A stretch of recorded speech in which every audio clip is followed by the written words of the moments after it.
Hey, how you doing?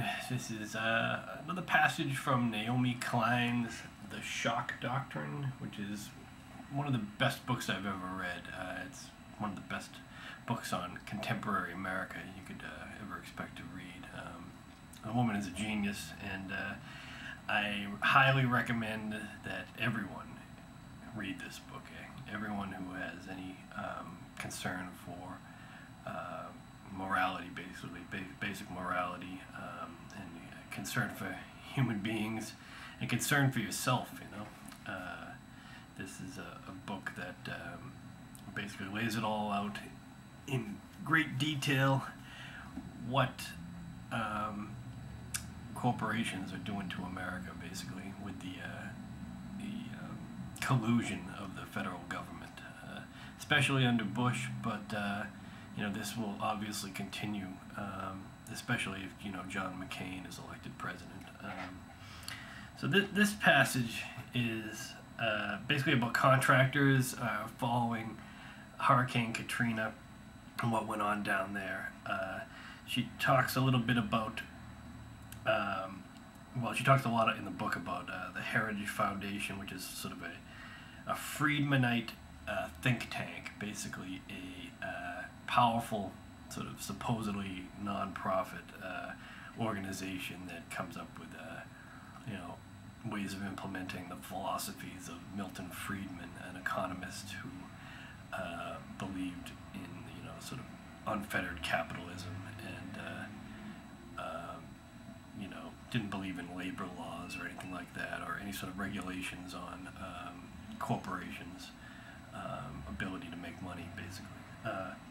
So let me get into this passage. Sorry. Naomi Klein's a much better writer than I am a speaker as well. So it says, within weeks of the Katrina disaster, the Gulf Coast became a domestic laboratory for the same kind of government run by contractors that had been pioneered in Iraq. The companies that snatched up the biggest contracts were the familiar Baghdad gang. Halliburton's KBR unit had a $60 million gig to reconstruct military bases along the coast. Blackwater was hired to protect FEMA employees from looters. Parsons, infamous for its sloppy Iraq work, and also for its sloppy work on Boston's Big Dig, for people who are familiar with that project. Parsons was brought in for a major bridge construction project in Mississippi. Fluor, that's F-L-U-O-R, it's a corporation. Shaw, Bechtel, another Big Dig culprit. CH2M Hill, all top contractors in Iraq, were hired by the government to provide mobile homes to evacuees just 10 days after the levees broke. Their contracts ended up totaling $3.4 billion. No open bidding required. As many remarked at the time, within days of the storm it was as if Baghdad's green zone had lifted off from its perch on the Tigris and landed on the bayou. The parallels were undeniable. To spearhead its Katrina operation, Shaw hired the former head of U.S. Army's Iraq Reconstruction Office. Fluor sent its senior project manager from Iraq to the flood zone. Our rebuilding work in Iraq is slowing down, and this has made some people available to respond to our work in Louisiana, a company representative explained. Joe Albaugh, whose company New Bridge Strategies had promised to bring Walmart and 7-Eleven to Iraq, was the lobbyist in the middle of many of the deals. The similarities were so striking that some of the mercenary soldiers, fresh from Baghdad, were having trouble adjusting. When David Enders, a reporter, asked an armed guard outside a New Orleans hotel if there had been much action, he replied, "Nope, it's pretty green zone here." Other things were pretty green zone too. On contracts valued at $8.75 billion, congressional investigators found significant overcharges, wasteful spending, or mismanagement. The fact that exactly the same errors as those made in Iraq were instantly repeated in New Orleans should put to rest the claim that Iraq's occupation was merely a string of mishaps and mistakes marked by incompetence and lack of oversight. When the same mistakes are repeated over and over again, it's time to consider the possibility that they are not mistakes at all. In New Orleans, as in Iraq, no opportunity for profit was left untapped. Kenyon, a division of the mega funeral conglomerate Service Corporation International, a major Bush campaign donor, was hired to retrieve the dead from homes and streets. The work was extraordinarily slow, and bodies were left in the broiling sun for days. Emergency workers and local volunteer morticians were forbidden to step in to help because handling the bodies impinged on Kenyon's commercial territory. The company charged the state on average $12,500 a victim, and it has since been accused of failing to properly label many bodies. For almost a year after the flood, decayed corpses were still being discovered in attics. Another pretty green zone touch, relevant experience often appeared to have nothing to do with how contracts were allocated. Ashbrit, the company paid $500 million to remove debris, reportedly didn't own a single dump truck and farmed out the entire job to contractors. Even more striking was the company that FEMA paid $5.2 million to perform the crucial role of building a base camp for emergency workers in St. Bernard Parish, a suburb of New Orleans. The camp construction fell behind schedule and was never completed. When the contractor was investigated, it emerged that the company Lighthouse Disaster Relief was actually a religious group.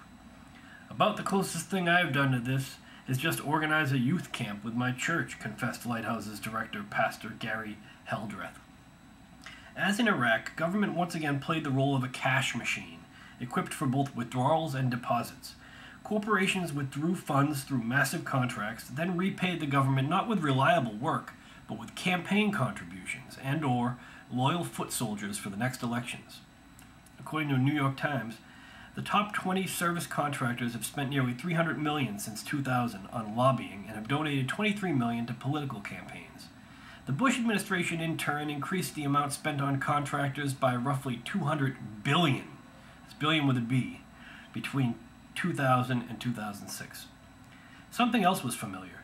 The contractors' aversion to hiring local people who might have seen the reconstruction of New Orleans not only as a job, but as part of healing and re-empowering their communities. Washington could easily have made it a condition of every Katrina contract that companies hire local people at decent wages to help them put their lives back together. Instead, the residents of the Gulf Coast, like the people of Iraq, were expected to watch as contractors created an economic boom based on easy taxpayer money and relaxed regulations. The result, predictably, was that after all the layers of subcontractors had taken their cut, there was next to nothing left for the people doing the actual work. For instance, the author Mike Davis tracked the way FEMA paid Shaw $175 a square foot to install blue tarps on damaged roofs, even though the tarps themselves were provided by the government. Once all the subcontractors took their share, the workers who actually hammered in the tarps were paid as little as $2 a square foot. Every level of the contracting food chain, in other words, is grotesquely overfed except the bottom rung, Davis wrote, where the actual work is carried out. According to one study, a quarter of the workers rebuilding the city were immigrants lacking papers, almost all of them Hispanic, making far less money than legal workers. In Mississippi, a class action lawsuit forced several companies to pay hundreds of thousands of dollars in back wages to immigrant workers. Some were not paid at all. On one Halliburton KBR job site, undocumented immigrant workers reported being wakened in the middle of the night by their employer, a subcontractor, who allegedly told them that immigration agents were on their way. Most workers fled to avoid arrest. After all, they could end up in one of the new immigration prisons that Halliburton/KBR had been contracted to build for the federal government. The attacks on the disadvantaged carried out in the name of reconstruction and relief did not stop there. In order to offset the tens of billions going to private companies and contracts and tax breaks, in November 2005, the Republican-controlled Congress announced that it needed to cut $40 billion from the federal budget. Among the programs that were slashed were student loans, Medicaid, and food stamps. In other words, the poorest citizens in the country subsidized the contractor bonanza twice.